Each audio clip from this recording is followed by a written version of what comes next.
Hello and welcome to Marvel Vision, a Marvel Studios TV show podcast brought to you by Cinema Saga. My name is Devin Fracci. I am one of the hosts of the program. Joining me as he traditionally does. My name is Dirk Faraci, and if you think about it, D-O-I-N-G shouldn't be doing, it should be doing. How are you, Devin? I'm okay. Folks who watch the video may note that I have changed my location. It is 95 degrees right now. And Undisclosed location. Undisclosed location. It is 95 degrees right now, and my desk is right in front of a window that the setting sun just beams on. So it's very hot at my desk. Back in the old days, I would just take off my shirt. But now that we're taking video, can't do that anymore. That's not right. People got to pay extra. Yeah, I was going to say. People got to shell out for that kind of That's stuff. That's the $15. Exactly. Yeah. So I am now in my little meditation room / library. I am sitting on the floor on my meditation mat. So I may be fidgeting this whole episode because I don't traditionally sit here for an hour and change. I don't know if you know this. We both consistently fidget no matter where we're sitting. I'm going to really fidget though. Like I'm probably going to hit the mic a couple of times because the mic is standing on a pile of books right now. Okay. So this is not an ideal scenario. I knew I needed to set this room up to do podcasting. I knew because the summer was coming. I just didn't think it was going to go from 71 degrees yesterday to 95 degrees today. I just did not expect that. So that's a big switch. It's a hell of a switch up, and the cat has just entered the closet. Let's see if he makes his appearance on camera or not. He's poking around. He might knock the whole fucking thing over. In fact, he's smelling at the wires right now. He's such a bad baby. He's the best baby. He doesn't know it, but so we're gonna have to go stay at somebody else's house in a couple of days, and I'm gonna have to put him in a cat carrier. Yeah. He doesn't like that. I bought a new cat carrier for him. I bought a soft cat carrier, but I don't think it's big enough. No, I think it's a little small. I think he's gonna be a little bit cramped in there. Uh-oh. But it's only like a 20-minute drive. Yeah. So it's not like the end of the world if he's got to be a little bit cramped. At least it's a soft thing he's cramped inside of, Yeah. But he's going to really hate it. One time, he's Brittany's cat. And one time, Brittany was trying to move with the help of her parents, and her mom tried to put him in the carrier, and he bit her really badly. And then she had to go to the hospital because she started swelling up. We've talked about this before. And so I'm trying not to go to the hospital. But he likes me. He doesn't like the mom. So, well, there you go. Yeah. He foolishly trusts me. And I put the cat carrier out where he sits so that he could get used to it and smell it and stuff. And so I'm hoping that helps, that he doesn't get as freaked out by it. You should put some treats in there so he starts connecting good with it. Oh, that's a good idea. I have the rest of the weekend, so I can do that. I can totally do that. Yeah, very smart. Thank you for that recommendation. No problem. I just thought of it. Nice work. You literally did. Just like I know that's how animals work, right? Look at you, the new cat daddy. That's your deal. You're the new cat daddy. The cat whisperer. How's life in Michigan? Life is okay. It's all right. It's not 90 degrees, so that's nice. How hot does it usually get in Michigan in the summer? It'll get into the 90s. Yeah. I think this weekend actually it's going to get in the 90s, or maybe the high 80s. Man, this, again, I don't want to turn this into an endless bummer fest, but man, the fucking. No, it's getting in the high 70s this week. Oh, that's nice. The fucking climate shit, man, it's out of control. Like, it is just nuts. If it's going to be 95 early May, I can't even imagine what it's going to be like come August here. And we get really hot weather in September, too. Yeah. So I fully expect it to be miserable. One of the things is I haven't cleaned my air conditioner filter. It's been just sitting there all winter. And so I didn't realize how hot it was because my house maintains coolness during the day. It's just all building built that way. And when it began getting really hot, I was like, oh shit, I should probably try to chill this room down. But I would have needed like a bunch of hours to chill the room down. And I didn't have enough time with cleaning the filter and all that stuff. So, but tonight, baby, we're putting the AC on. My landlord pays the electric bill. Perfect. So we're putting it on, and I know that it's bad for the environment. I'm just complaining about the climate, but you know what? A man's got to do what a man's got to do. Yes. And what a man has to do tonight is sleep underneath a quilt. So it's gonna get nice and chilly in my room tonight. Boy, oh boy. So I did not tell anybody what we were doing on this episode. I totally forgot to put out the announcement. Yep. But we're recording this early. I'm going to put the announcement out as soon as we're done recording, I'm going to put a Okay. little programming note. And I put something in the Discord about I it. saw So. that. Yeah. I put a new rule in the Discord, and it was not popular. Oh no. No, my last rule. We only have 3 rules currently. One is be excellent to each other. The second one is no AI photos or videos, even if you're making fun of it. We don't do it. We delete it. And the new one was about spoilers, because there had been a thing where somebody, a regular guy, Shookbook, who's one of our regular posters, had posted in the Bad Batch forum about Thunderbolts becoming new Avengers. And it's like that actually got me really interested in the spoiler question, because that's a really interesting edge case. Because if you're not, like, obviously Marvel has made that a big part of their marketing in week 2, Yeah. right? But at the same time, if you're the kind of person who has been avoiding spoilers, even maybe the marketing spoilers, because of the fact that you can't see it opening weekend, that it dropped in the middle of the Bad Batch channel felt kind of like crazy. Like you might stumble on that by accident. And so I had to come up with a spoiler policy. So our Discord spoiler policy, I think, is good. Did you read the spoiler policy? No. Okay, so here's the spoiler policy. One is that we have spoiler threads. So if you want to talk spoiler, we have a whole channel that is just full of threads of spoiler things about TV shows and movies, and they're very active, and you can have a great conversation in there. If you're going to post something in the Bad Batch or the Marvel Vision or the Now Enjoying or the general channels, you need to be really cautious about spoilers. Like, you have to overdo it. Like, you have to assume that what you're going to post is a spoiler to somebody. And we have spoiler tags on the Discord that are very easy to use. And so just, go crazy. Are you dying? Nope. I'm listening. What is going on over there? I'm listening. Are you falling asleep? No, I'm listening. Why are you listening on the video thing with your face down? Because it's boring. Okay, fine. No more of the spoiler discussion. Fine. And also, you started your spoiler discussion by saying what the spoiler was. Oh, touche. But that's part of the rules, is that I recognize that sometimes. Yeah, you're right. But this is Marvel Vision. I feel like it's at least on brand. But I did say that. AKA Rule 4, whatever Devin wants to do, he's going to do. No, the actual piece of this rule, there's like sub pieces of this rule. And one of them is, listen, I get it. Like, you're in a discussion and sometimes a spoiler comes out and you don't even realize it. Like, not a big deal. Nobody's mad at you. You're not in trouble. Like, this is not a problem. Just in case I come in and I delete that or I put spoiler tags on it myself, don't be surprised. But nobody's mad, because that happens. You're just talking and like something comes out. Anyway, but the last one, the AI rule, had a lot of very positive like emoji reactions, and there's been just 2 thumbs up on the spoiler rules. We might be brewing a revolt in the Discord. Your rule. I use the term "we" in all the rules, just so that you could take some of the blame. I will say, I don't think the Thunderbolts thing is a spoiler. I don't either, but somebody did, and somebody was like, "Oh man, that's a spoiler." And so I was like, "Okay." Like, my theory here is, like, and when you come into these discussion boards, just be respectful of other people and recognize that none of us are like the kids that we used to be. We have busy lives, and we're not always seeing every show the day it comes out. We're not watching every movie the weekend it comes out. Yeah. And so to sort of, we, especially you and I, are childless freaks, but we have a lot of folks with kids and stuff like that on our Discord.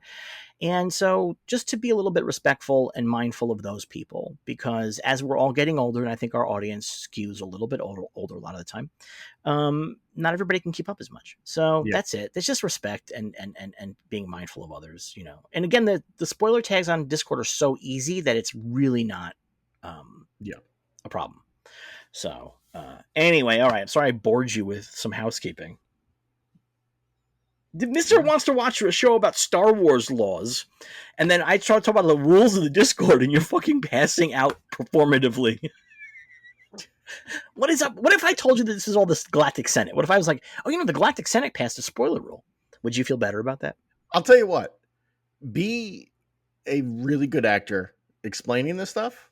I'll be more interested. Oh, you're saying I'm a bad storyteller? No, I'm saying you're not an exciting actor. Wow, that's a challenge. Benjamin Bratt, he's a good actor. You know what? That's a challenge. I live in LA. I have acting classes at my disposal, so maybe I will, in fact, go take acting classes so that I can say boring stuff on this podcast. You get yourself a green screen so you're surrounded by cool sci-fi background. I have a cool background today, though. You do. Yeah, a better background than normal. This is my eternity poster. Yeah. It might be a little bit weird to have the Eternity poster hanging over my head while I meditate. That's maybe a little bit more hippy dippy than I want to be, but you know what? Fuck it. I like it. All right. We got any news this week? We do. What do we want to start with? We'll start with this. The Clayface script has been or is being reworked by Hossein Amini, who wrote Drive. There's questions of, is it a page one rewrite, or is he just That's what Jeff cleaning Snyder stuff up? says. I kind of can't believe it because Jeff they're Snyder said that and then kind of walked it back. Did he? Yeah, like a little bit. Like he was like, well, because Flanagan's script wasn't really a complete script. It was like a large outline kind A of deal. scriptment was Yeah, that's what James Cameron calls those. yeah, and so that's why it's a page one rewrite. But like in terms of like what we're talking about, it isn't like Amani came in and was like, "Fuck, we're throwing all this Flanagan shit out, and we're gonna." Yeah, I mean that's what I thought. I thought that makes a lot of sense. That it's sort of he was working from a fragmented scriptment, probably heavily filled in outline, probably something like 50, 60 pages. Yeah, and then you turn that into a real script, which I guess is technically a page one, especially if you're like looking for like Writers Guild stuff. But when we talk about page one in the public, what we usually mean is throwing the whole script out and starting over again from scratch. Yes. Yep. Speaking of Jeff Snyder, he says Vision will be the last Marvel TV series to feature major characters from the movies. Makes sense. Makes perfect sense, especially Jeremy Renner saying that he turned down season 2 of Hawkeye because they only offered him half what he was paid for the first season. So I'm guessing they don't want to spend so much money on these anymore. They don't want to spend money on those anymore. They're only going to do 2 a year. They're going to really leave us up Schitt's Creek on this particular program. So it's a little bit upsetting. Yeah, I need 9 of these shows a year so we have content for this fucking podcast. We're going to be doing the Spider-Man 60s cartoon soon enough. Well, you know what's funny is that I think Star Wars is going to slow down too on TV. So we may have to start looking at some of the premises behind these podcasts moving forward. Sure, and maybe expanding them a little bit. Yeah, because we're going to run. 5 years is a pretty good run on the idea of a TV show that was a podcast that was just about superhero TV shows. Yeah, like in 1990, the idea of a weekly program about superhero TV shows would have been impossible for us to imagine. You would have lasted about 18 weeks. Yeah, you would have had Misfits of Science for a couple episodes. You would have had. You actually would have had a lot of Great American Hero. I think that went on a bunch of seasons. Oh, I thought you were talking about like current, like airing weekly. So I was just like The Flash. That's all you had in 1990. Oh, that's all you had was The Flash. Yeah. You might have. We were like right on the verge of getting like those weird X-Men shows. We had Mantis. Yeah. A friend of mine today. What was that MTV show? Was it like 16 Years to Die or 16 to Life or something like that? Dead at 21? Dead at 21. Not a superhero show. I thought it was. No, it's like a thrillery show with like... Didn't he have superpowers? He might have had some superpowers, but... I thought he had like super strength or something. I guess maybe that could have counted. My friend today in our group chat coined a really great phrase, which we would have been able to use. Actually, wouldn't have been able to use. This would have made no sense back in the 90s. But Manimal... Oh, a cab includes Manimal. And... Was Manimal a cop? Yeah, he was. Yeah. Oh. Yeah, a cab includes Manimal. Okay. Which my friend was like, "This is a great T-shirt." I was like, "Yeah, make this T-shirt. I will buy it. I will wear an a cab includes Manimal with like a picture of him like mid transformation, like they would use in the ads. Like I would 100% wear that around town." Yeah, there you go. Yeah. Wow. Manimal was propaganda. Can you fucking believe it? All this time, Manimal was propaganda. I can believe it. In case anybody doesn't know what Manimal is, it's a show about a cop who turns into different kinds of animals. It was not well done. No. But we watched it because it was sci-fi superhero adjacent content. All you were getting. That's all you were getting. So you watched it every fucking week. Yep, you watch that. You watch Misfits of Science. I wish that they would reboot Misfits of Science. That's actually really a good thing. Yeah, that is a good concept. Yeah, I mean it's basically the X-Men. Yeah, it was always a ripoff of the X-Men, but like it doesn't have that. It doesn't have that that license deal attached to it, and then like you can pretend like it was a big deal. Oh, the '80s cult classic returns, Misfits of Yep. Science. And it's a great name too, is the thing. It's a great name. Yeah, it's Yeah. a really good name. In the least, I'm shocked that like no indie comic company has licensed it to do comics about it. Well, we're beyond that. I think that would have happened like 20 years ago. I think that like Gen Yeah. X was in the right position to want to do a science comic, maybe 20 years ago, Yeah. late '90s, early 2000s. But I think our No draw. audience is dwindling. Like Yeah. we don't have the buying power we once did. The Nope. buying power we have is for stuff that's insanely expensive. Yes. Like they might put out a Misfits of Science $9,000 statue set. Yes. And you'd be like, who's buying this? Yeah. Who has the $9,000 Misfits of Science statue? But they can't get the likeness rights to Courtney Cox, so that character looks very different. Yeah. All right, what else we got? A little bit of a crossover between our podcast here. Matthew Wood, best known for voicing General Grievous, is going to be the voice of Herbie in Fantastic Four. So it's not Natasha Lyonne. Nope. Will Herbie cough? That's the question. You had that written down, didn't you? I did not, but Why, I did think. But I thought about it earlier. Okay, like you when got I saw material. You're working on material these days. No, it was just the first thing that popped in my head when I saw the headline like 2 days ago. I was like, "Oh, is he going to be coughing?" Yeah. Sergeant Rock is either canceled or has halted production until next summer. One or the other. Nobody's quite sure. That cast is really good. I can't imagine what's going on over there. The article that claims Deadline claims that they moved it because production wasn't far enough along to start in time before like the season change, and it wouldn't work out, so they pushed it back a year. My theory is they're like, let's wait and see how Superman does. That makes a lot of sense that we're going to be in a holding pattern until July. Yeah. Yeah. I mean, James Gunn may not have a job by the end of the year. Yeah. So I think they're waiting on that, but we'll see. See, this is the kind of fidgeting I'm talking about. I'm going to take my whole fucking leg up and over because my foot's falling asleep over there. So now I'm going to move it over here. And there we go. Okay. How long is it going to take you to get off the floor after we record? Oh, I can get up really easy. I've been going to the gym. You don't think your legs are going to be all tensed up and sleepy? No, I mean, I'm moving them right now because I feel I'm getting sleepy. Yeah. And like I said, I'm going to fucking fidget my ass off this whole fucking program. People watching on video might see me like doing things like cracking my knees or stuff like that. Anything's fucking possible, man. Anything's fucking possible. Cracking the knees. Cracking the knees, baby. Oof. All right. Anyway. Maybe I will be good. Thunderbolts opened up to a good and not great 76 million for the weekend. Yeah. So it did okay.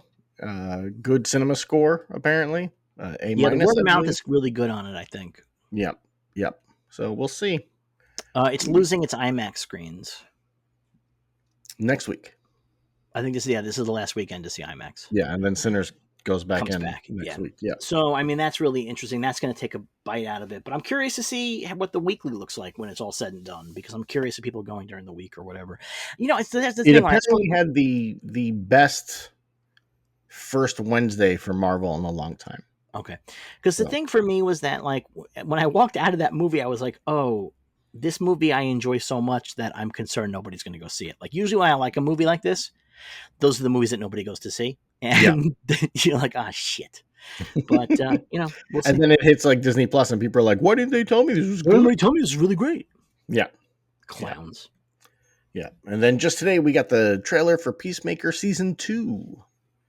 With a couple of big reveals, including Michael Rooker as Snowflame, a supervillain who gains his powers by doing cocaine.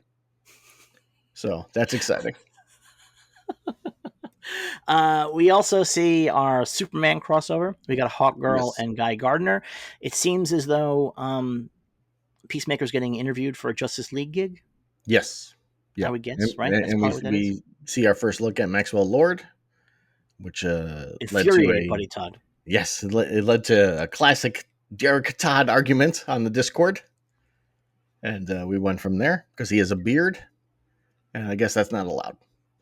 So that's I how mean, that he works. does not seem like the comic book Max Lord, but like, you know what? We had a moderately comic book Max Lord in Wonder Woman 84, and they just whiffed it anyway.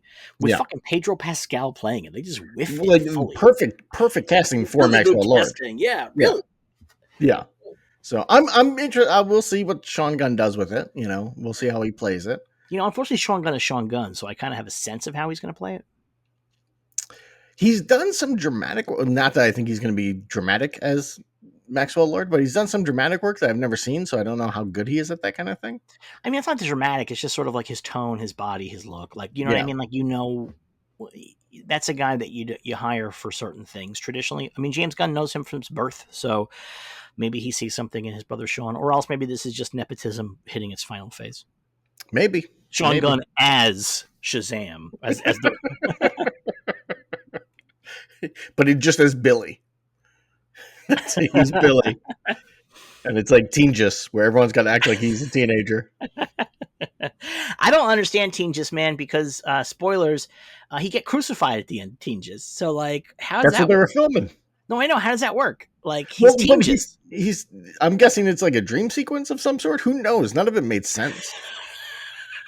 You know, he in the first time we see Teen Just stuff, he's going to do a dance battle. You know, like it's just I mean, weird. I get that. It's the crucifixion. I ordered from Rough House a "God bless this cocaine to gas me up to beat this demon" shirt, Such a great line. and I wore it to. I went to Marshalls to go buy towels, and I wore it to Marshalls, and the number of fucking looks I got Yep. at Marshalls. I was in line at the Marshalls, and this lady would not stop staring at my cocaine T-shirt. It was very funny. It was I very, very funny. I have a shirt that I bought from John Tenney that says "God bless Jesus" or "God bless Satan," and then it's got like a picture of the devil on it, and like the uh, Bible passage that is like God blesses even the greatest of his foes or whatever Right. enemies, whatever it is. And sometimes I'll wear it out, and I definitely get looks when I have that shirt on. There's a shirt that a company that's called Meth Syndicate that I like. That sometimes they put limited edition shirts out, and they'll sometimes bring things back. And one of the ones they had, I think it was them. Maybe it was. I think it was them. It's a shirt that has the Mothman on it. You should get this for John Tenney. It has a Mothman on it, and it says, "I sucked the Mothman's dick in Point Pleasant, West Virginia."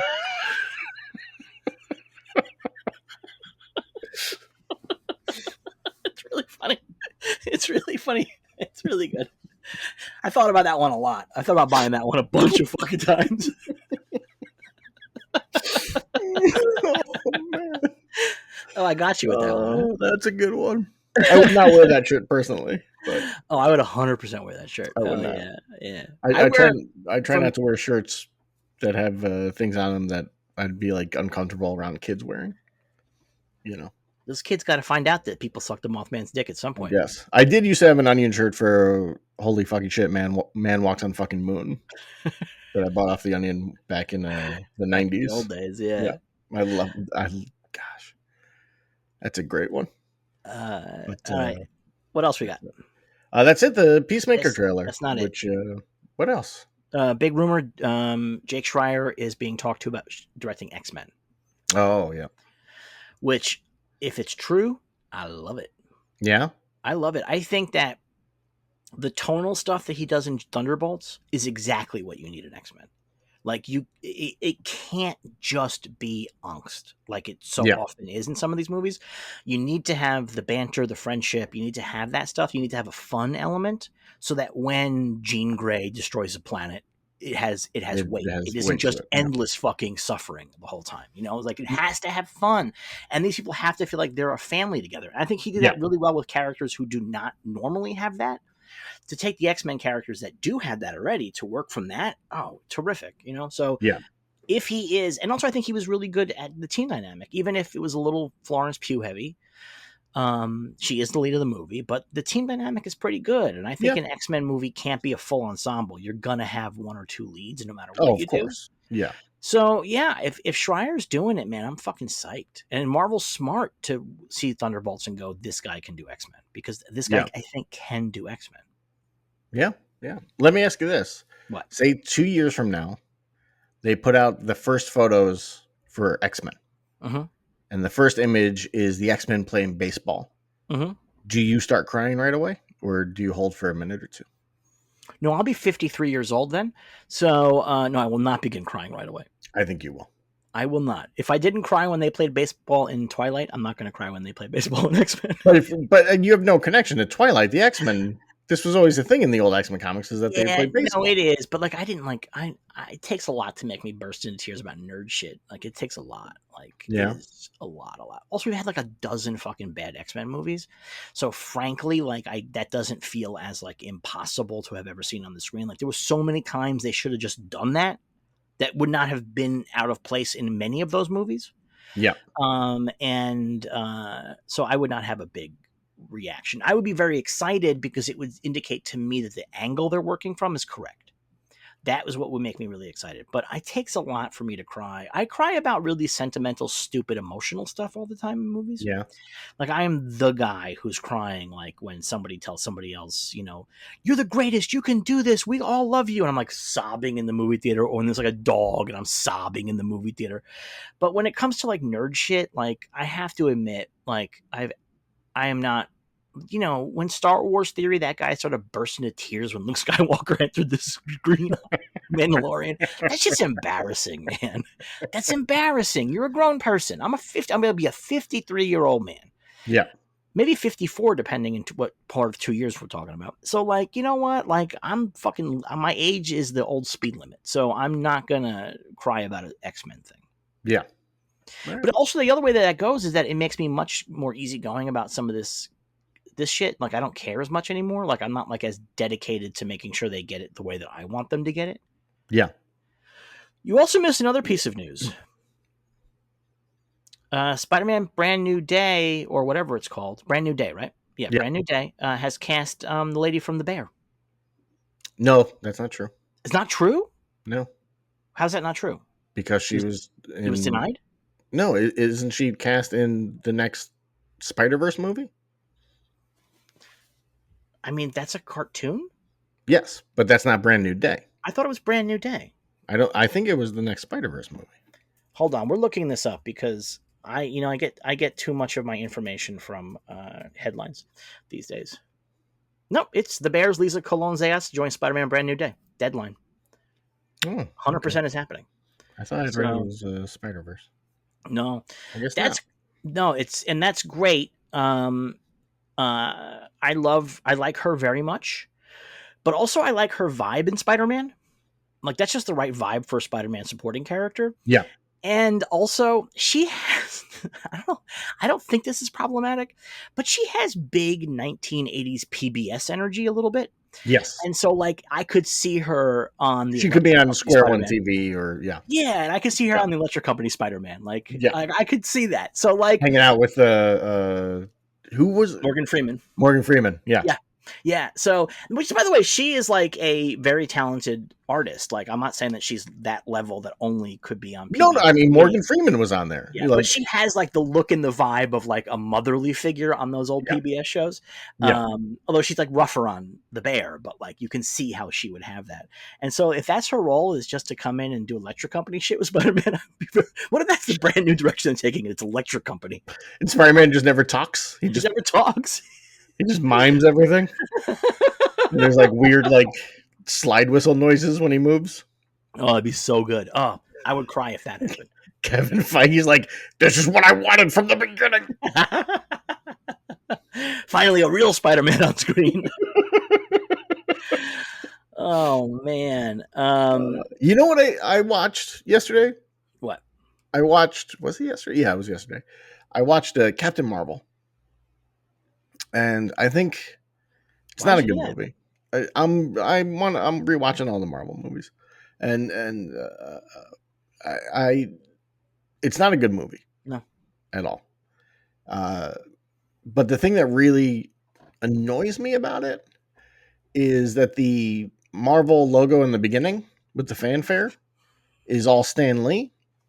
And I understand why he died. He just died. But he did not create this character. I understand, but it's a Marvel movie that came out after he died. It's like, it's going to be the deal. I guess, but also like watching, I was like, it'd be kind of nice if they did this also for like Jack Kirby or like any of the people who created these things that are not with us anymore. Give It's them their due just respect. because he had immediately died. That's the only. Yeah, This is not like a thing that they're going to put Stan Lee in a bunch of other Marvel openings. It's because he had immediately died, and so it yeah, was the but way. still, And also the audience. That's who the audience knows as the Marvel guy. yes. When that movie, I saw that movie in theaters. A huge round of applause Oh, for sure, the Stan sure. Lee thing.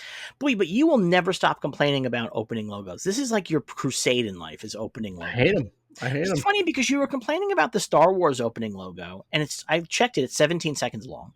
And there's a skip intro button on Disney Yes, Plus that you can just get right past it. So you don't have to even deal with it, and I yet you don't. still watch it and complain.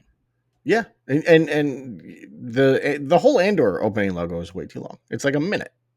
It is That's not a minute. crazy. It is It's not a minute. it's like 17 hours. It That's goes correct. forever. It is actually 17 hours. It goes forever. How did you live back in the day when we had actual opening credits of TV shows? Were you You complaining just had about to deal that with back it. then? I no. They usually had fun songs over them. That helped. You Boy, know. speaking of opening credit songs, boy, does the Justice League Unlimited song not any good. Oh, I like it. It's not great, but I like it. Oh boy, it is really got oh, we're starting to use synths instead of orchestras now sound Yeah, to it. And it yeah, really sounds like a guy with a Casio for half. It's like, oh boy. yeah, for sure, for sure. But I All right, like it. is that it? Is that it for news? That's That's all you got, right? unless you want to talk more about the Peacemaker trailer, yeah. No, not really. Oh, I got. There's stuff in it that I don't know what it means, so I don't want to, glad to see Vigilante pop up.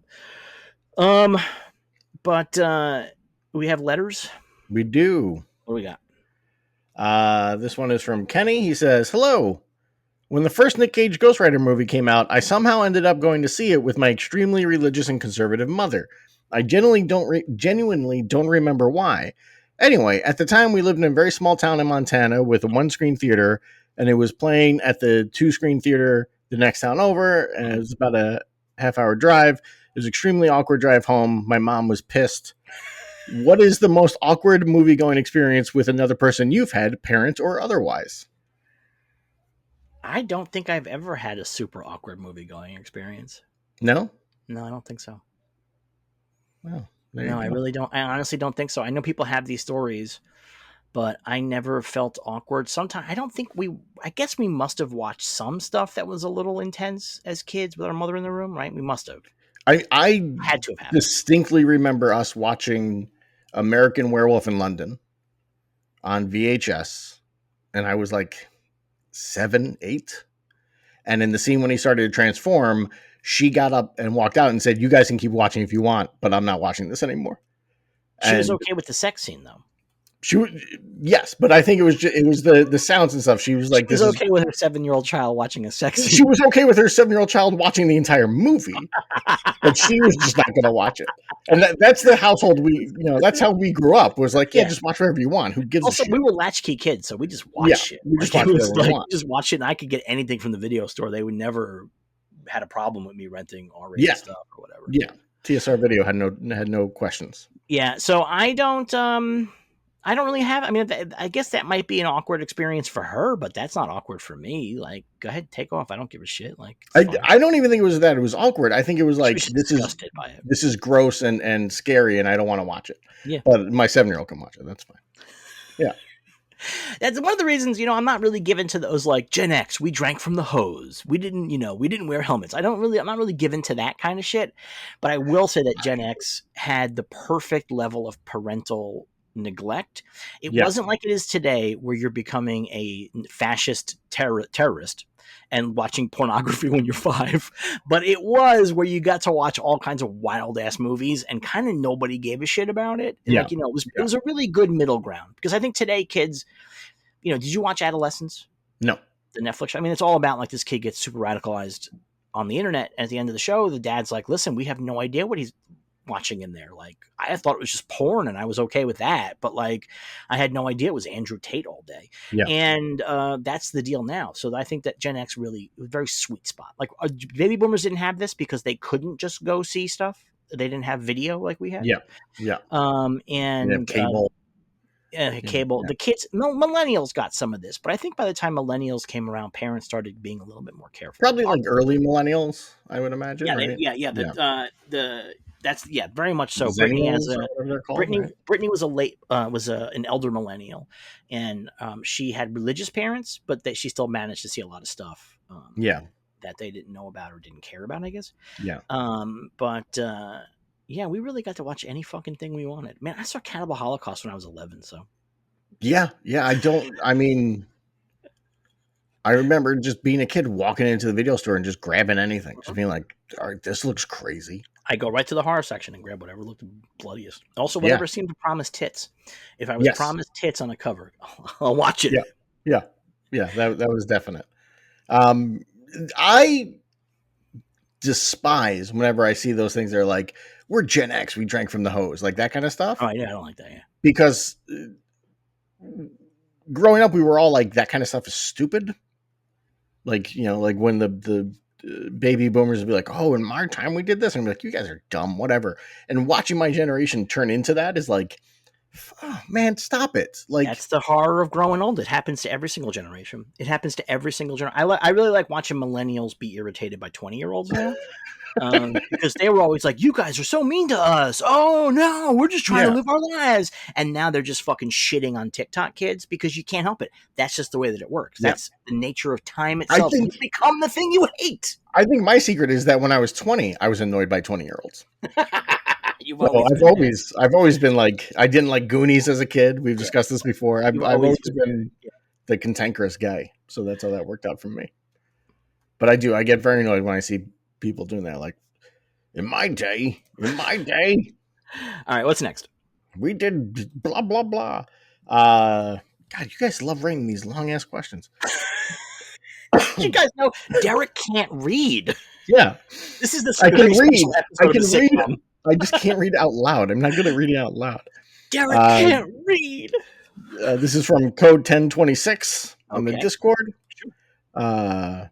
He says, when you were both discussing the Minecraft movie and successful video game franchises, I started to think about what other games might become box office behemoths at the movies.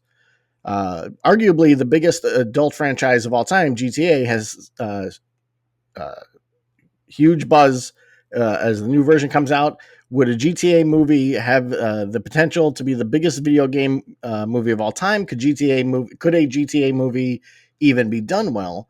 Also, for the game itself, how do you think it handles its satire? They're incredibly fun to play, but does GTA actually have any kind of message? Would that have to be part of the movie? Long question, but hey, long answers equal a longer episode, and I have a 3-month-old. So listening to you both talk is pure baby rocking gold right now. Love you both. Thanks for doing what you do. Hello, baby. Hello. Thank you very much. That's very nice. Yes. You want to go first or me go first? I'll go first. I don't think you could do a good GTA movie, partly because every GTA game is just ripping off different movies. That's exactly it. GTA is just a mishmash of different movies, which is what Yeah. makes it great. Like, it's really great Yes. when you're in a mission. You go, "Oh my god, this is the bullet mission." Like, This is Heat. Yeah. this is Like, Heat. Yeah. But like, as a movie, there's no central piece to it that I think feels super. You're just making a crime movie at that point. Yeah. So GTA 6 looks It's unbelievable. insane. There's no way it's going to look that good on my Xbox. I can't. I don't know. Who knows? But yeah, I don't think GTA could. You know, I don't know what like any other. Oh, and also the satire. Oh, the satire I think is really interesting because I think that as the game gets more photoreal, the satire works less. Yeah. I think when the game's a little bit cartoony, the satire really works because the satire is super cartoony and it's a little bit South Park, which is like everybody sucks. Yeah. It's making fun of everybody, right? So I don't think it's like a message so much as like a juvenile poking fun at everybody, which is fine. I'm not. Yeah. I love that. It's a very punk rock aspect to it. Do you know what's funny is there's a Instagram account that is called Slam Frank the Musical. Have you heard about this? No. So the Instagram account, nobody knew if it was serious or not. And it was a guy saying that the history of Anne Frank stories have always been a little too white-centered. So he was going to create this musical about Anne Frank where she's coming into herself as a Latina. And I'm sorry. I know it's so good. I'm sorry. What? Hold Like on. Hold he on. was. Hold on. Hold on. Hold on. Please. Hold on. Hold on. Because I think I just had a stroke. It's Can you repeat that? yeah, so he's Anne Frank is all the retellings of Anne Frank are too white centric, and so this one's about Anne Frank coming into her heritage as a Latina, and it's a musical, and it's obviously very Hamilton inspired, and Yeah, for I a was long gonna say. time it wasn't clear if this was real or not. Like he really did a great job because also the songs are good. So like Okay. he's like playing pieces of songs. It became clear eventually that it is a joke, but he really leaned into the joke. Now they're doing an off Broadway of Okay. Slam Frank the musical. And they have he keeps updating things like very funny things about like the cast and like their problematic nature, yada yada yada. And the latest one was he was like, we have sold 70% of the seats to our first show. It's been an actual genocide of seats, and he uses the asterisks in genocide like they do on TikTok. So the thing is, it's really funny, right? But then I'm like, is this right wing? Like, when does this That turn was into going to be right my wing? question: is Right? is this guy goofing on how Hamilton is a diverse cast and stuff like that? I mean, he a little bit is. The thing is that the specificity of a lot of these jokes that he's making indicates somebody who is conversant with progressive culture. Like, it's not Yeah. just like, pronouns. He does seem to be conversant with progressive culture. He lives in New York City. He's a musicals I guy. I mean, mean, like, he could be making fun of it, but making fun of it in a way of like sometimes this stuff is goofy, yeah, like right? in a loving way. Yeah. But it's funny because in the modern day, when you do satire of stuff that is like your own team, which should be open to satire, by the way. There should Yeah. not be a rule against satirizing your own people. Yeah. You start to wonder, like, wait, is this guy right wing? Am I like giving views Well, to a guy who's MAGA over here? yeah. But I mean, even like in the latest episode of The Studio, there's a joke about that kind of thing where they're at the Golden Globes and Rami Youssef is hosting the Golden Globes and he comes into backstage and there's I forgot who the woman is that's throughout the Quinta episode. Brunson. No, no, no. The played Catwoman in the new Batman. She's the one that like the whole episode's centered on. I'm gonna make you remember this woman's name. Well, we're gonna be here all night. You're gonna be here all night, huh? Yeah, It's not that hard. I know, but I just can't think of it. Oh, it's Zoe Kravitz. Zoe Kravitz, Yeah, it's not and that he hard. sees Zoe Kravitz, and he says, "Oh, I love your new movie," and not in a D. It's really good, not DEI good, just really good. And like that's a funny joke. That's a funny joke. Well, You that's a know. funny thing in Hollywood when you're telling somebody you like their work. Like, how do you make them understand that you actually mean it and you're not just like blowing smoke up their ass for the purposes of networking and stuff like that? Yeah, So that's pretty great. That's pretty great. yeah, I liked it. Yeah, the opening of your thing with the musical. Slam Frank the musical. Yeah, I Brilliant. recommend everybody go check it out. It's very fucking funny. Yeah, He's on Instagram and TikTok. I will not check it out, but yes. Uh, because I am also one of those people. It's like, no, TikTok, that's post me. That's post my age. I'm not getting involved. Let other people have fun with it. That's their thing. You know, I the look at same TikTok. as like, TikTok's pretty good. I get a lot of really good animal videos on TikTok. yeah, no, it's the same thing. Like a lot of my friends who have kids, they like follow their kids on social media. I'm like, let your kids have their own little lives out there. Don't do that. I don't know. Social media is different though because like that's where the bad shit happens these days. That's true. And so, like, having an eye on, like, letting your kids go out and play, fine, go ahead. Like, but like social media, that's where the dangerous shit is. And like, if you begin to see your kids start like following Andrew Tate's and shit like that, you maybe need to step in. Yeah, yeah, You that's know, true. That's because you very true. watch a fucking Minecraft video and then two more recommended videos from there, you're like, why women have no souls.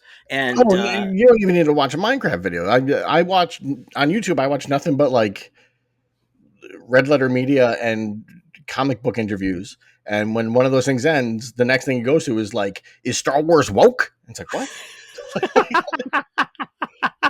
Huh? Like Red Letter Media, I kind of get. They don't go. They're not doing that, but they're like it's broy. they're broy. They're Midwest Yeah, their audience liberal, if probably you has will. a lot of people who are pretty conservative. Yes, yeah, yeah. They have a Ghostbusters 2016 video that I aggressively disagree with their take on that movie, but they also they are pretty liberal for Midwest. So that's always interesting. Listen, he's very nice for a Nazi. Well, I would say they're not that far over. Like, no. I mean, like they're not like a step away from like Okay. right wing. Like they talk a lot, especially over the years. It's funny watching them get older as we get older too, and them becoming more liberal as they got Mm-hmm. older, and that's very interesting. It's the opposite of what I would have expected. Mm-hmm. When they're sitting around making fun of movies and getting loads of money for it Right. in Wisconsin, you'd think it would go the other way, but they've Right. actually seemed to have become more liberal over time. Good for them. Yeah, yeah. Final question is from Franco. I have a video game question for General you. Francisco Franco, the Yes, Spanish fascist. yes, yes. General Franco is still dead. That's one of the great first season SNL bits. I I have a had video. I had 3 gummy worms before this. That's why I'm so energetic. I haven't had Oh, any sugar in a month, yeah. and I was moving some stuff around in here, and I found an unopened bag of sour gummy worms, and I said God intended me to have a couple of these gummy worms. That's why He put them in my path right now, and so now I'm bouncing off the wall. 3 sour gummy worms. I'm bouncing off the walls. There you go. Anyway, I have a video game question for you. With the relative success of Jedi Survivor, the Jedi Survivor games, and the seemingly bigger amount of Star Wars games coming out than Marvel or DC, what would you hope to see from Marvel DC in the future for video games? Marvel Rivals and Spider-Man seem like the only 2 successful superhero games, with Avengers, Guardians, and Suicide Squad not performing too well. Also, Devin, are you still playing Rivals? Who's your main? To go to Rivals, I dip in and out. I'm going to say something really embarrassing here. It's going to give you an insight into my life. I have a chair that I sit in to play video games, and sometimes I put stuff on the chair, and I don't feel like moving it. So if I do not want to play the game enough to move the stuff on the chair, I don't play the game. So There you go. it doesn't happen. If I'm maining anybody, honestly, it's also very embarrassing. I play a lot of Punisher, and I play a lot of Johnny Storm. There you go. Those are There pretty you go. much baby characters to play. I don't play enough to get good at a character. Yeah. So I was trying to get good at Mr. Fantastic. I found him irritating to use. Spider-Man I can't get, even though he kills me every time I play against Spider-Man. He's fucking me up left and right.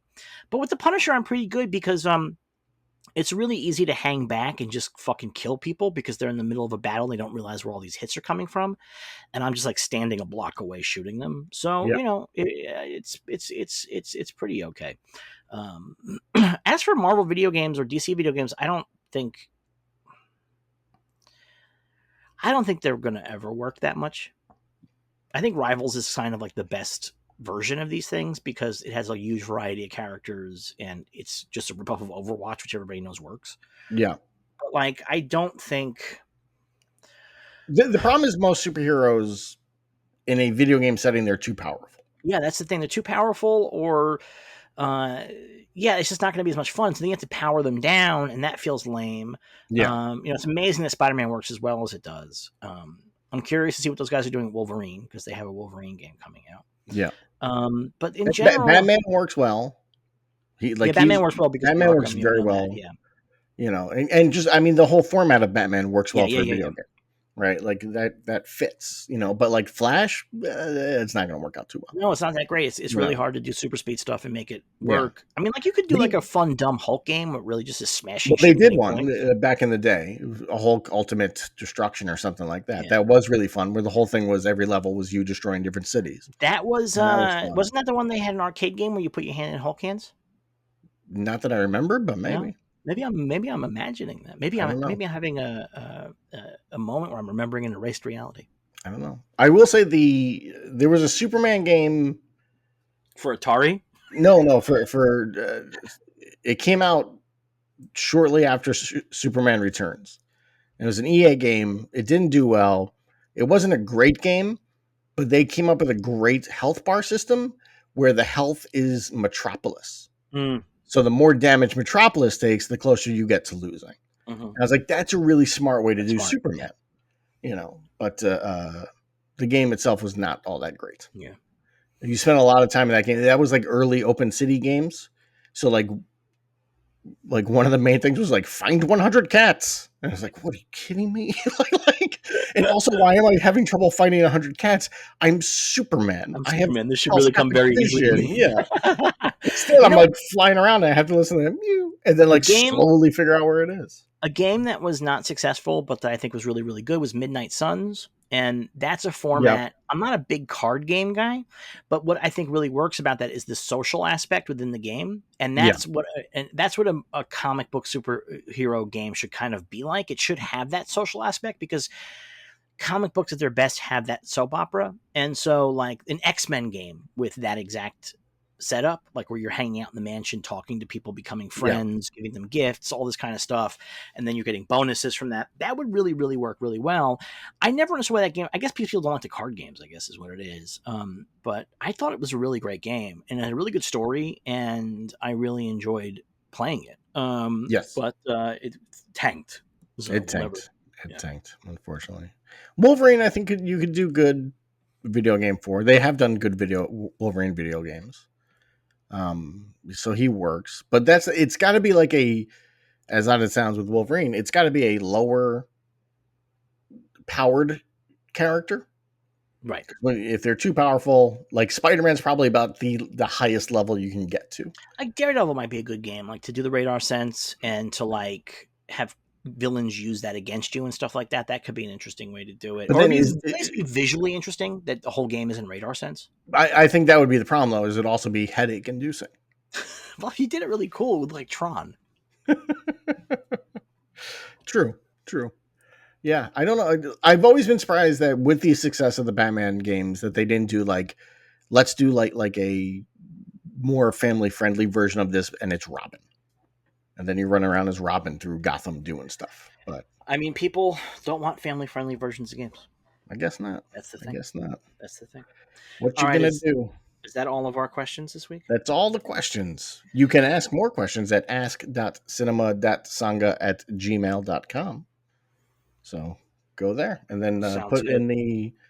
in the subject line, put in whether it's for Bad Batch or Marvel Vision. Correct. So we're reading it on the right show for you. Yes. All right, you ready to talk about our first episode? You know, we might have a problem here because I think Ironheart's coming out in a month. Ironheart is coming out in 7 weeks, and we are doing 7 episodes. Perfect. So let's do our first episode of the Cadmus arc from Justice League Unlimited, shall we? Yes. All right, let's do it.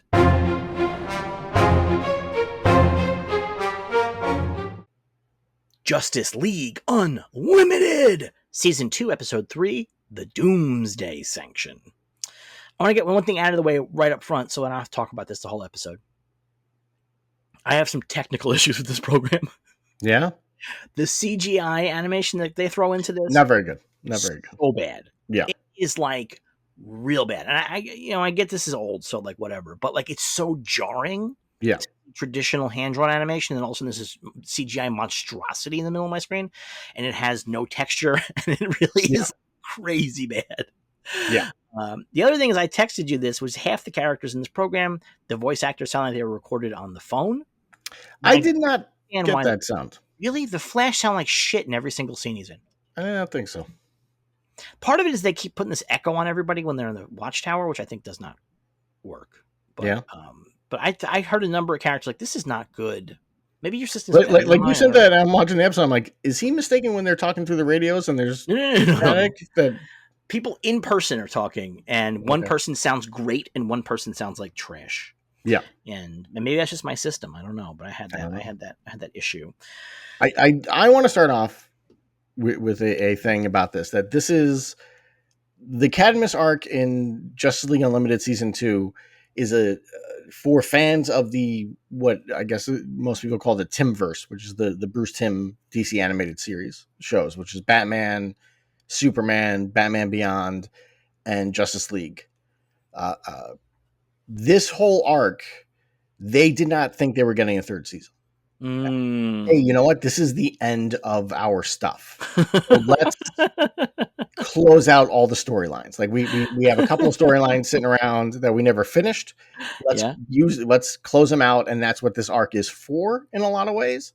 And it's really, really interesting because there are elements from like going back to Batman, like one of the guys in Cadmus is Dr. Milo, who's in like one of the worst Batman episodes where Dr. Milo turns Catwoman into an actual cat.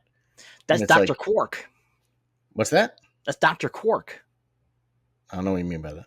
His voice actor is Armin Shimmerman. Oh, yes. Yeah. You Okay. didn't Yeah. catch that when you were listening? It sounds No, just yeah, like I Quark. forgot. Yeah. Yeah. But yeah, so there's like that. And then like Kurt Langstrom is there as well, who's Man Bat.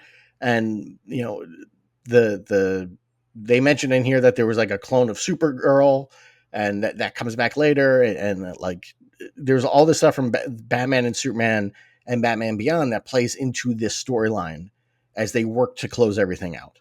And it's funny to watch this, and then it ends, and they were like, hey, we're going to give you a third season. The third season is literally them being like, I don't know what we're supposed to do. And they make the third season's amazing, like an amazing season. But what I really like about this storyline is the way that they take all these little things that they never planned to make a connective story tissue out of, and connect it all really well. I think really well, like throughout it all. Like in this, they talk about the Justice Lords a couple of times, and that's like a random episode from like. Yeah, this was much more continuity heavy than I expected. Like I jumped in and I was like, oh wow, I'm supposed to know stuff here. Like, I mean, the important things to know: Superman the animated series ended with a two-parter where Darkseid captures Superman and brainwashes him to believe that he is the son of Darkseid, and they're invading Earth. And so, sure enough, by the end, Superman breaks out of that, you know, and beats up Darkseid and like saves Earth. But that leads into storylines in Justice League where people are fearful of Superman because he attacked the planet. And so there's some concerns about Superman, and Cadmus kind of comes out of that, along with like other things that have happened at the end of Justice League season 1. Hawkgirl, it turns out, was a spy who was setting up Earth for a Thanagarian invasion. And so there's all this stuff. But Cadmus is built out of the idea that the superheroes are dangerous. And that comes out of that stuff. So just get that out there. Now you're bored. Yeah. All of a sudden we have Hawkgirl all of a sudden in here. Like, motherfucker, I've watched 5 goddamn years of shitty Star Wars stuff. No, I watch it, but like it's funny that you just like start going off on like side tangents here as you're trying to explain, making the continuity seem even thicker. You have made me listen to hours of Glupshido discussions with Star Wars characters. So this episode opens, and I gotta say, somebody gotta call Justice League HR on the Batman. Batman's a creepy peepee. This is fucked up. And you know what? Like, the thing is, I'm not calling Batman out. I'm calling Batman in, and I want him to do better. I don't want him to, you know what I mean? Like, I don't want Batman to stop being Batman. You know, I recognize, but you gotta do better. And it's because Batman is peeping on Amanda Waller while she showers, which is really nuts. Like, really honestly. uncomfortable. Really uncomfortable. Really, I mean, like, it's like such an upsetting power move because he's obviously been there the whole time. Yeah. Do you know what I mean? Like, he could have come out while she was drinking a coffee. He could have handed the sugar. You know what I mean? Yeah. But no, he has a fucking towel. And he hands her his own towel. A bat towel. It's so fucking crazy.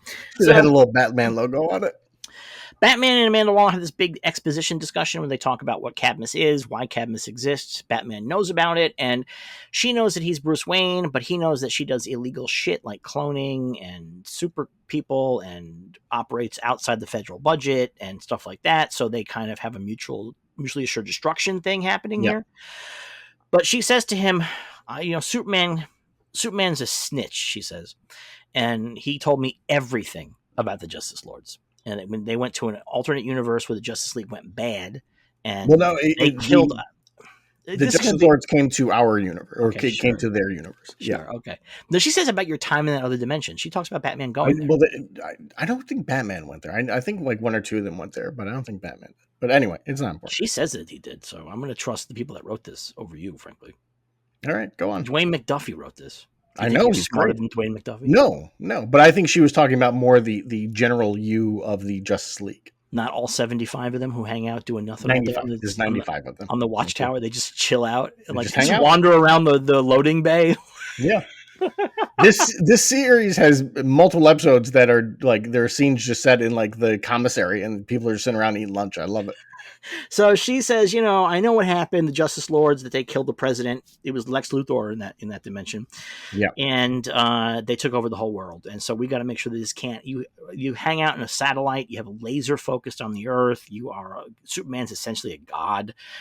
We just can't trust you guys. We have to look out for ourselves. So they have this sort of like understanding a little bit, like Batman doesn't like it, but like they're going to keep an eye on each other, kind of a thing.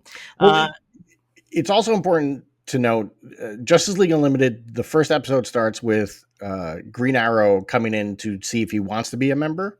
Yeah. And Green Arrow's whole thing is, I don't, you guys are too powerful. It makes me nervous. And Batman's like, that's why we need you. Because we need people like you and A me loser. and the Question, a loser. Like people like you, me, and the Question who are not God powered to be here in case things start going the wrong way. We can hopefully stop it or warn others about it. Give me a And break. so, A, Batman could take over the world anytime he wanted to. oh, B, sure. Ollie's a billionaire, and as we have Yes. seen, he could take over the world whenever he wanted to as well. Well, that's why the Question is also part of the discussion, because like that guy who we think might be homeless, we're not sure. But Batman has his own reservations about the Justice League throughout the series. And that's part of like when Waller's like, you guys are dangerous. He's like, yeah, we are. Like, yeah, we're a little too powerful. It's dangerous. So You're going to get real nerdy about this, aren't you, the next 7 weeks? Probably. Like, you're going to be like, well, this actually refers back to episode 2 of Batman Beyond. And then you're going to it's okay. Nobody needs to know it, but you're going to totally like give us a speech about it. Maybe. We'll this is your version of Buddy Todd pulling out comic pages out of his ass. Sure. You're just going to fucking recap entire other episodes of Justice League Unlimited while we're talking. Well, no, I think it's mainly this one because I'm trying to set up for people that have not watched the whole series. Episode sets it up. I think they do a pretty good job. I don't like. I wasn't confused by the continuity. I was surprised. It was not like I couldn't understand it. I was like, "What the fuck's happening?" And I was like, "I get it." Like, right. But it was like, "Wow, they're really referencing a ton of shit like that." I don't know. None of it's important in a significant way. They explain every piece of it enough that it's not that big. Like, who cares? The clone of Supergirl. Okay, I get it. Anyway, we then have a scene that actually almost made me sick to my stomach, which is this rotating shot that alternates between Cadmus and the Justice League having meetings. And I was getting dizzy with this shot. I don't really understand why it was so intensely rotating like that. I think it was because so many chairs kept blocking the view that it kind of like got like it. And it's too close. It's really close. It's like really a weird shot. So the Justice League is talking about Cadmus, right? They're talking about Cadmus. Yeah. Cadmus is talking about what they're up to and what they got to do, and they got to get ready for Superman. And Dr. Quark gets fired. He made like a mutated boar, right? His deal is turning people into animals and or merging them, Dr. Moreau style. Yeah. And he fucked up, and so they fire him. He has a school shooting dream. Yes. Where he just opens fire on the rest of the people at the table. But it was all a dream, unfortunately. And he decides to get his revenge. They have Doomsday in a lab, and they have told us that Doomsday has been lobotomized last time, but they're talking about the fact that his brain's still growing because his shit grows back. Yeah. And so it's like kind of unknown why he's lobotomized still if his brain is grown back. But Dr. Quark goes into the room with Doomsday, who's just hanging from the ceiling like they do in supervillain lairs. And he's like, I know you're fucking full of shit. Like, I know you're faking right now. I know you can hear everything I'm saying. You're totally aware. And then he does the dumbest stuff, man. I actually like this a lot, where he's like, we both have a problem, and I think we can each solve each other's problems, because Doomsday got Clockwork Oranged into hating Superman. Yeah. And in this, Doomsday was created by Cadmus. Yeah. Instead of coming from Krypton. Yeah.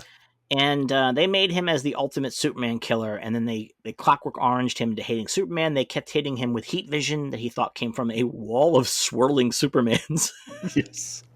And he's like, it wasn't Superman that hurt you. It was Amanda Waller, and I can help you get you free to get your revenge. I just need to get my problem solved. And so Doomsday is like, yeah, okay, we'll do it. And so Dr. Quark lets him out, and then Doomsday crushes his head. He's like, oh, let me solve your problem for you. Yes. Your problem is solved. Yeah, I like that a lot. I like that a lot. Yeah. I don't I don't like Doomsday. No, that's I okay. don't like his voice.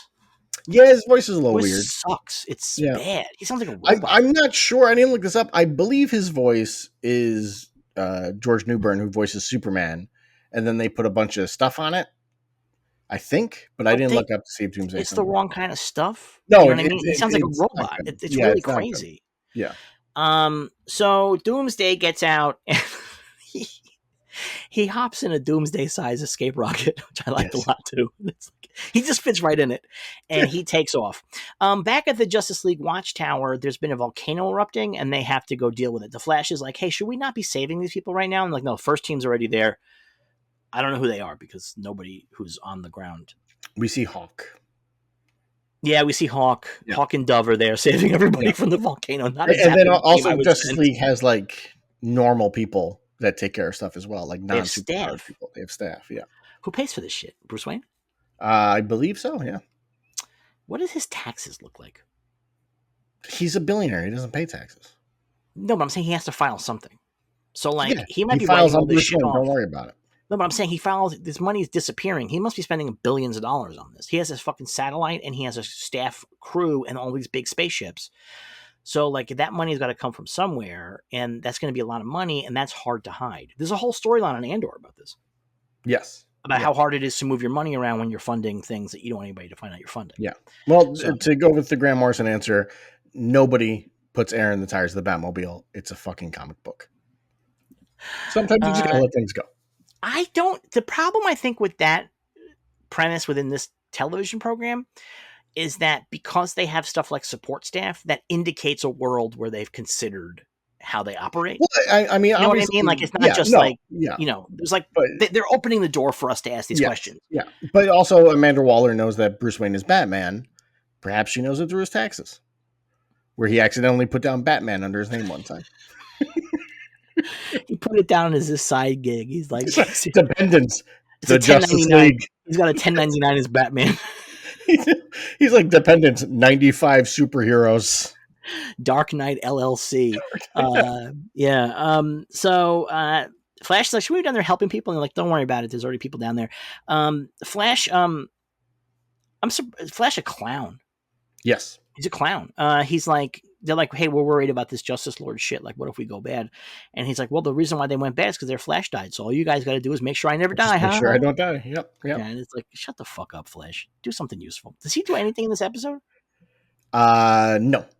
Because he doesn't do anything throughout most of the series. It just seems like the super fast guy and you're evacuating an island. That's a guy you want to have on that team. Yeah. That's a guy. I mean, he's down there later doing stuff.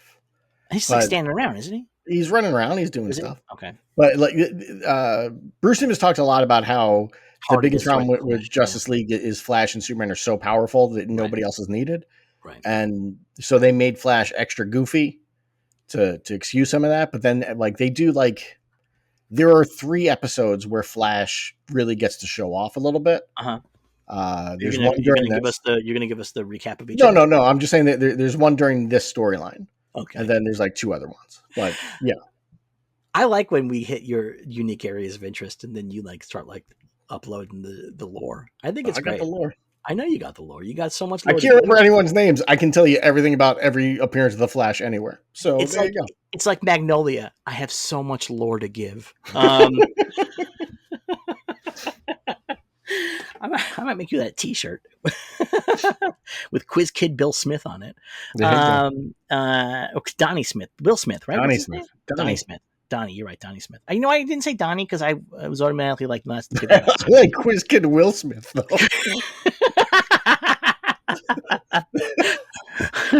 Quiz Kid Will Smith. So they go down to the volcano. They're evacuating. Wonder Woman has been put in the charge of standing around in front of the ships, and Superman is the only person doing anything. I feel like Wonder Woman could help him. Yeah, I don't know how she handles it. I know why they don't have it, because what's going to happen in a minute. Like, I know structurally, plot-wise, but like within the world, I'm like, why is she not helping him in the volcano? She definitely has the power set to have him tell her, okay, drill 45 degrees over here. Yeah. You know what I mean? Although, I mean, well, she doesn't have, X-ray vision, so she wouldn't be able to see where he would just tell her where to go. He would be like the supervisor. Actually, with a 95-person team, You would think they would have enough powerhouses that he could act as the construction supervisor and be like, I mean, look, with a 95%, don't get me wrong. Throughout this episode, Ice is just hanging out on the watchtower, and it's like, hey, volcanoes, ice. we're fighting a volcano. Ice, you want to help out a little bit? And she's like, no, you don't want to pay for my voice actor for this episode, so I'm just going to stand here. A lot of shots of Dirk the Daring from Dragon Quest. I wish they had sent him down there to fight the volcano with a sword. Yeah. So Superman's doing his volcano shit while they're evacuating everybody into the Justice League ships. Why do the Justice League ships have those weird yellow symbols on them? I do not know. I was trying to figure it out. At first I was like, is this Cadmus? And then I was like, no, I don't think so. And I know it doesn't say Justice League to me, like those weird yellow. Do you know what I'm talking about? No, I don't remember it. The top of the ships have like a weird yellow band that look like a logo, kind of, but they're not quite a logo. Anyway, maybe those are kind of like a Red Cross type logos. Like, hey, don't blow these up. These are filled with people we're helping. That kind of thing. You know, there was Red Cross armbands in this week's Andor arc, and I did not get a good look at what the actual thing is instead of the Red Cross. Yeah, when they're taking Will off the ship at Yavin 4, they have white armbands with red something, a symbol, and I don't know what the symbol was. I could not see it properly, and I didn't stop and go back and like. I was watching the show. I didn't want to pause it. Yeah. You know? And I saw that the aliens from Alien Nation were in the episodes. Yes, I saw that too, and I wonder if that's actually on purpose. Yeah, I mean, they have the rights. You never know. Yeah. With makeup artists, you never know. So Superman's doing the volcano stuff, and then all of a sudden Doomsday shows up, and they start fighting pretty quickly. And the volcano has this electromagnetic field, which is true. That makes it challenging for communication between the characters. You would think that you might also bring a psychic on this particular one, but I don't know. What do I know? John Johns. Well, no, you don't want John Johns there. No, he can be like outside the volcano. Yeah, but I'm just saying, anywhere that's hot, he's like, I could catch fire. This is no good. He's a hero. That's what a hero does. A hero goes into situations that could be dangerous for them, I think. He also... No, he's got his powers at this point. He does, because they use it at the end of the episode. Yeah. So, anyway, he's having a hard time communicating. I like this a lot. When Doomsday shows up and Wonder Woman's like, what's going on over there? He goes, something came up. Don't worry about it. Just keep evacuating everybody. I like that a lot. That's like really good Superman shit. You know what I mean? Like, don't worry about me. Like, he's not even going to tell her, like, Doomsday's here. I'm going to take care of it. He's just like, you know what? Don't worry about it. Don't worry about Nothing. Just a thing. A thing's happening over here. So as they evacuate, Superman and Doomsday have a really knockdown, drag-out fight. And it's pretty brutal. Doomsday tries to blind Superman at one point. Yes, that's pretty great. It's pretty good. And they fight in lava. They're punching each other. I like the sound effects on the punches. They sounded really mighty. Yes. Like explosions, kind of. It was really nice sound effect work on that. Yeah. But I like this fight a lot. That was a really, really good fight. I'm not psyched about the animation on this program in general. I mean, the animation is not the greatest. It's clear at this point that they are clearly, I mean, this is on Cartoon Network in the early 2000s. They just were not spending much money on these. Yeah, no, because obviously the animation in like Batman the Animated Series is great. So it isn't like one of those things these guys don't know how to do it. They know how to do it. And then we just watched. And part of it too is they use multiple animation houses, and I get the feeling that this one was not a better animation house for them, because there are episodes that look better. Yeah, throughout this storyline and throughout the series and whatnot, but even with the animation stuff where like eyes are coming off of people's heads. It's like, it's a little wonky. But even with the animation not being where it should be, this is a really great fight. This is like really like the choreography of this fight is really terrific, and it's really big, and it's really fun. What happens is that back in America.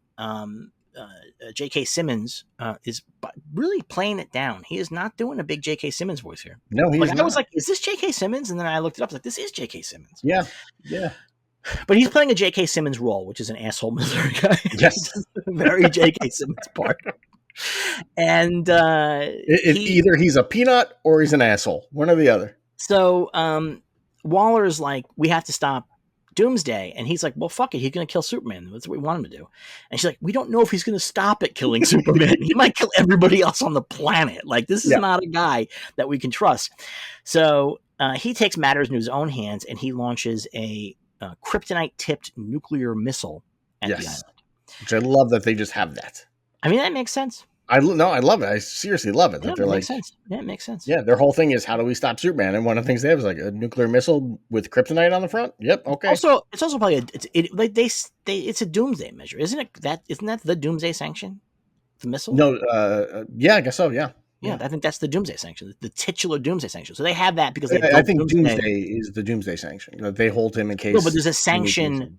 Yeah, for doomsday. That's what I'm yeah, saying. Like there's a thing for doomsday that they have a plan for. yeah. They launch this missile up in space. Batman sees it, and he gets on the phone to Amanda Waller. He's like, "How'd you get this fucking number?"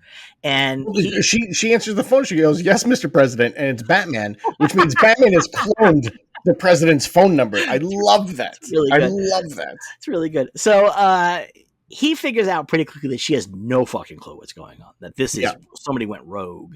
She figures out pretty quickly what's going on, and she goes to yell at J.K. Simmons, and he's like, "Can't help you, lady. Like we launched it. It's out there." yeah, So Batman has to go deal with it, yeah. and Because they Captain say Adam's not fast enough. his fastest speed is Mach 2. Seems crazy, but that is the deal. So Batman has to I go. I do want to point out that at this point in the Justice League series, we do know that they have teleporters. Like on the base, like they can teleport people to different places. So it's like you could teleport them to the island, Mhm. but No, also no, they don't like Captain Adam. well, that's fair. So that's That's something always. to keep in mind. So he goes and runs into the docking bay, and he knocks what's his name out of the way with the cat guy. What's his name? Wildcat. Yeah, we Wildcat. in this sequence we see Fire and Ice, Black Canary, Booster Gold, Vibe, Wildcat, Hourman, and Obsidian. He just And knocks Batman just Wildcat shoved out of his the way way. out of like it's that scene in Anchorman when he's running down the street and pushing like moving to the right to grab somebody and push them out of the way. Yeah. It's so funny. And we also saw Dirk the Daring. Yeah, Shining Knight. He's just hanging out behind the chair. What is he Yeah. doing here? He's one of the heroes. Why? What is his deal? He rides a magic horse and he has a sword. There is an episode with him and the original vigilante, the one that rode around on a motorcycle and had or I Okay. guess the second one and had like the little mask and like cowboy look to him.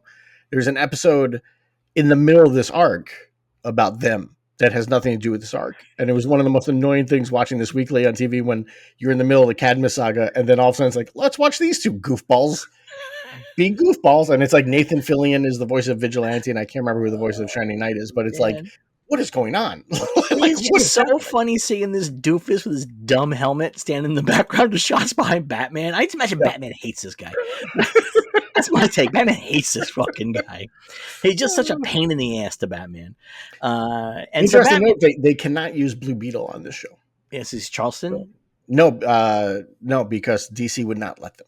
Wow, that's weird. Yes. That's really strange. Because they wanted to do Booster Gold and Blue Beetle episode, and DC would not let them use Blue Beetle. So weird. Yeah.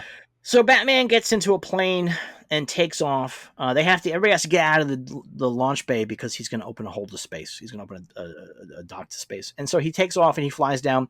Martian Manhunter gets on the comms like, Batman, you're going to burn up in the atmosphere. And Batman's like, no, I won't. I'm one of the stars of this program. There's no way this is how I go out. And I am literally the one who created like this universe is born out of. So I am the actually Iron Chris Man. Conroy right now. Like this is not even like some other dude. Like I am Batman. Yeah. So he takes the ship down and he starts following this missile that's getting really close to the island. Superman and Doomsday are really fighting still. Superman lost his shirt. And things are looking a little bit grim for Superman. But then I don't really understand what happens. He kind of has just like a second wind. Yes. There's just nothing, right? He's got the Superman win. He's like, I oh, guess we're running out of time. I got to win. I actually have a narrative problem here, and I'll explain it to you in a second, which is that Batman comes up behind the missile. He tries to shoot the missile out of the sky, but the missile is magnetically shielded. So John's like, hey, what if you turn your hull magnetic and you could just grab the missile?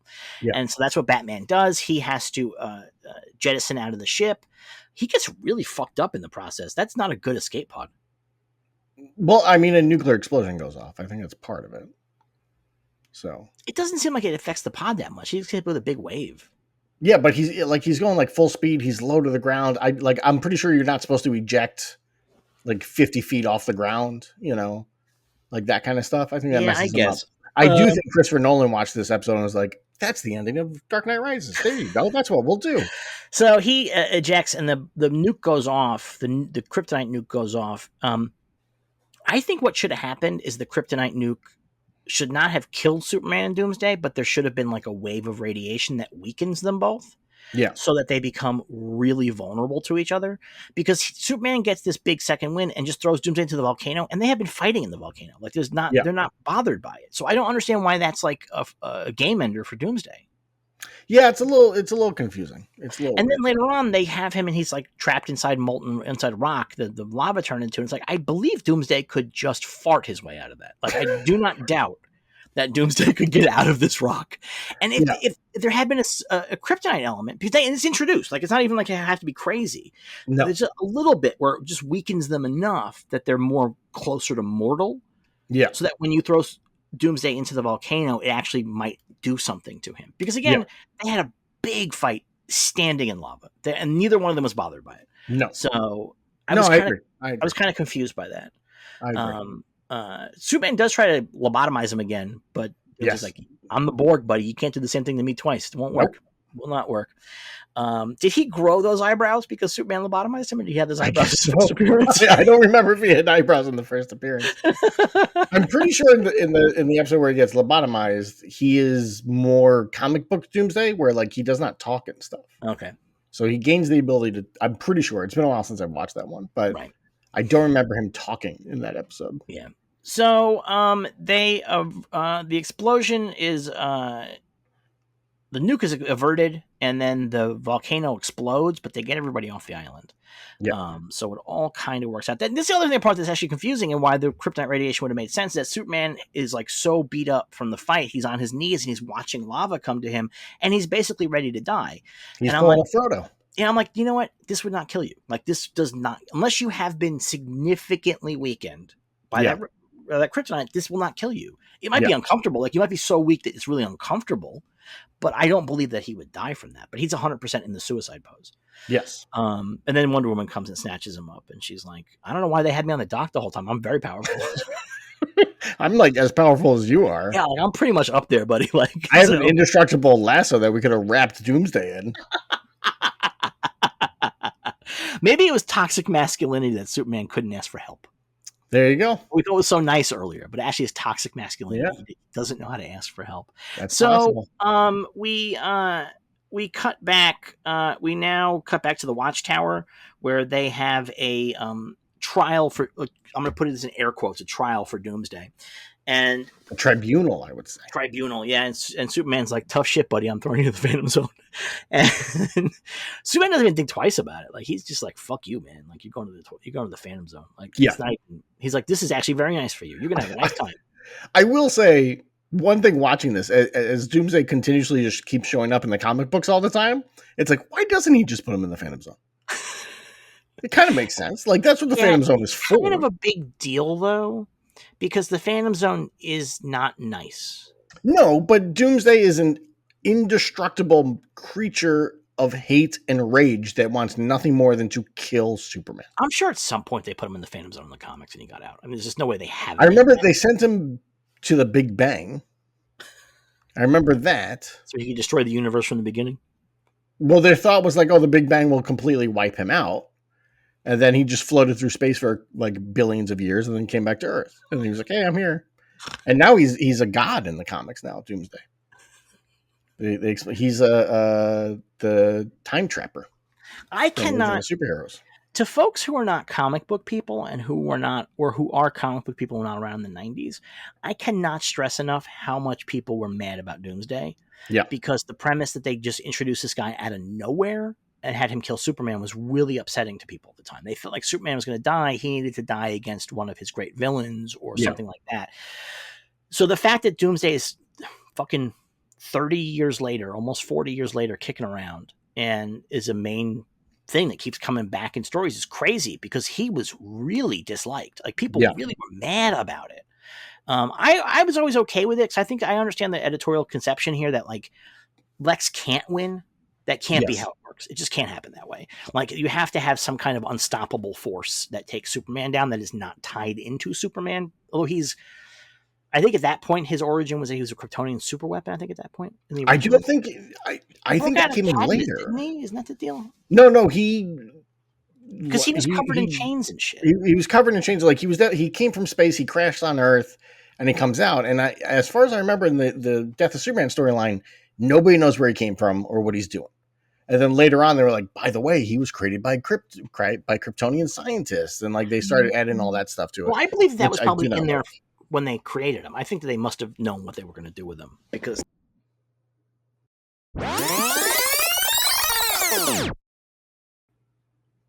All right, sorry about that. I had technical difficulty here a couple of times. My mic is a little touchy, so if I move it the wrong way while recording, it just disconnects, and then that makes the program that we're recording on kick me out. So it is a real fucking hassle.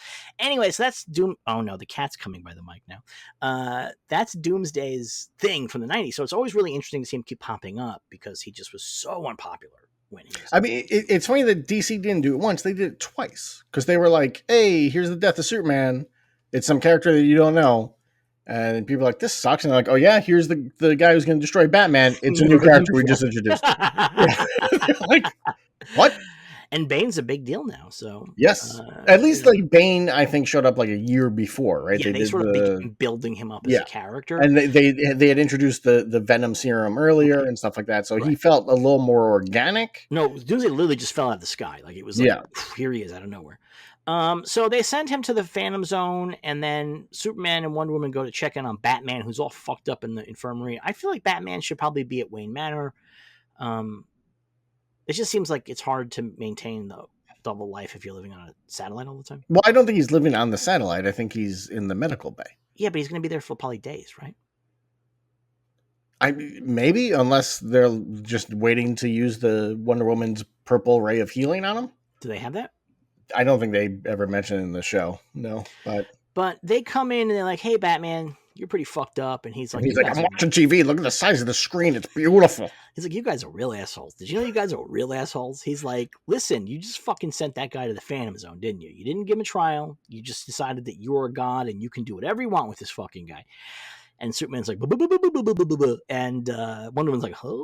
And so Batman gives them a real dressing down, like, oh, real Justice Lord behavior over here. Yeah. And Batman tries to, this, by the way, happens to me all the time when I'm dating somebody, where they'll get mad at me and I'll try to like make a little joke to you know, lighten the mood, which is what Superman does. Yeah. And they're like, you do not joke right now. And that's exactly what Batman does to Superman. It's so funny. He goes, you don't get to joke right now. I took a bullet for you. I've had that exact basic conversation with girlfriends, and this is not the time to joke about this. And so I'm like, I'm sorry, I'm just trying to make it like a little light. I try to like bring out all the temperature down here, and then I just made it worse, obviously. Yep. So they have this little Batman scolds them significantly, and then they kind of they sulk out of the medical bay, and they're like, "All right, Bruce, we'll talk to you later." Yeah. And then Batman goes back to jerking off to a giant picture of Lex Luthor. Well, yeah, we see a commercial for Lex Luthor who's running for president. Yes, he is running for president. Once again, another goddamn stupid fucking nerd thing that we're doing that's about the present day. I fucking hate this shit, man. I hate it, man. Can we just watch something that has nothing to do with the world today? Can we watch one thing that isn't like, and by the way, I know that everything's about, you know what I mean? I get it, but like this stuff is so on the nose between Andor and like Luthor as president. This shit's so on the nose that it's just like, yeah. Especially, I mean, in this, Luthor was in prison. Yeah, and he got and Superman got him the pardon. They needed Luthor to beat the Justice Lords, and that so the deal they I can't remember exactly what the deal is. I think Luthor had like the last piece of kryptonite or something like that, and they needed it to take out the Justice Lord Superman to weaken him. And so they went to him, and he's like, "Well, you get me a pardon, I'll help you out." And then that's what happened there. I think, if I remember correctly. All right, makes sense. Or they needed him to build a device to send them back to their reality. I can't remember exactly. Okay. Yeah. And that's the end of the episode. What did you think of this Cadmus arc part 1? Well, this is not Cadmus arc part 1. This is the prologue. We're going to do them all in a row. It's part 1, buddy. That's going to be good enough. I like it. It's not one of my favorite episodes. I'm not big on Doomsday in general. I do think they use him pretty well here overall. There is a very long exposition sequence explaining everything about Doomsday. That's like, Mm-hmm. I don't know if we need all this. Yeah. That felt kind of like filler. But I do like the stuff. I like that. Uh, I like the opening with Batman in the bathroom, as creepy as it is. There is something great about that. He clearly does that to disarm her, right? Yeah, To yeah, make her 100%. Yeah, uncomfortable. And yeah, it's a power move. Yeah, it's a power move. And she ends up winning that conversation, which is one of the things I like. That it ends with her being like you guys suck, fuck you. And he's like, all right, I'm going to leave your bathroom now. And he walks out. And I like that she has the upper hand on him at that right, moment, or that kind of deal. right. I like the Superman Doomsday fight overall. I enjoy it. It's definitely a thing of like, you have 95 heroes. There's 3 of them on this island. You could call in a couple more. And the rest of them are doing nothing. I mean, that's actually, I'm not traditionally like, why didn't you call so and so? That's not, I know that's how comic books work. Unfortunately, this program does show us people just standing around. So. Yes, yeah. I mean, there are multiple shots of like Martian Manhunter on the satellite, which that is part of it. Is at this point in the show, Martian Manhunter is not leaving the satellite. Like he refuses to leave the satellite. Yeah, because stuff that happened to him previously, he's like, I don't want to go out there anymore. I don't want to do that anymore. Wah, So wah, he wah. is staying there. But like when he's standing Martian there, Manlet. What's his name now? Martian Manlet. there you go. When he's sitting there and like there's like 6 heroes just standing behind him with like shocked faces, like, oh, what's Right. gonna happen? It's like, hey guys, get in the action, help Yeah, out. at least one of whom has ice powers. Yeah. Yeah. Like I get it why you'd be like, Wildcat, no, you're fine. Just go have lunch. Wildcat's actually probably pretty good for an evacuation, though. He's an old man that boxes. I But don't know isn't how he like good he would be. fast and stuff like that? Like, No, he's an old man who boxes. so he does not have any powers in this. Like, No, in this show, he's voiced by Dennis Farina. Oh, okay. Like that's What's he the way doing they there? go. Why don't they fucking send him to an old folks home?